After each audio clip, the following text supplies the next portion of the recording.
In this question x एक quality equation दे रखा है जिसमें कुछ ग्रेटेस्ट इंटीजर्स टर्म्स भी इन्वॉल्व है, ठीक है।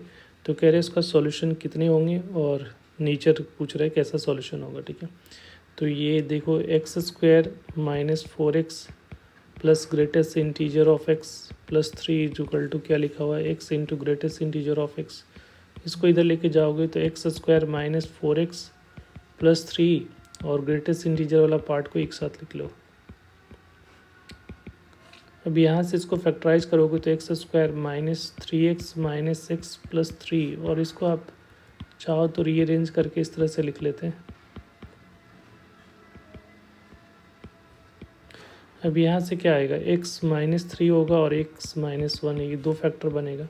और यहाँ से ग्रेटेस्ट इंटीजर अगर कॉमन निकालोगे तो क्या आएगा x माइनस 1 इक्वल टू 0। अब ये x माइनस 1 दोनों में है तो x माइनस 1 एक इधर फैक्टर हो गया और x minus 3 minus greatest integer equal to 0, ठीक है। तो एक बार x माइनस 1 इक्वल टू 0 हो सकता है या x minus greatest integer minus 3 equal to 0 होगा, ठीक है। तो हम लोगों ने एक प्रॉपर्टीज पढ़ा है कि x जो होता है greatest integer plus fractional part के इक्विवेलेंट होता है, ठीक है।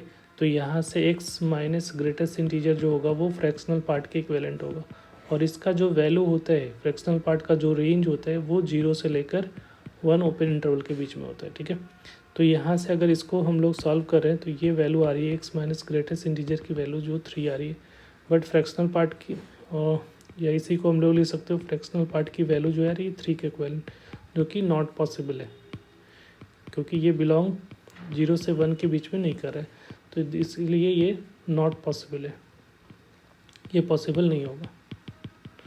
तो नंबर ऑफ़ सॉल्यूशन अगर देखा जाए तो सॉल्यूशन x की वैल्यू 1, यहाँ पे एक ही सॉल्यूशन आ रहा है जो कि माइनस इन्फिनिटी के बीच में होगा, तो ये करेक्ट होगा। पहला नहीं होगा क्योंकि 2 बोल रहा है तो ये गलत है।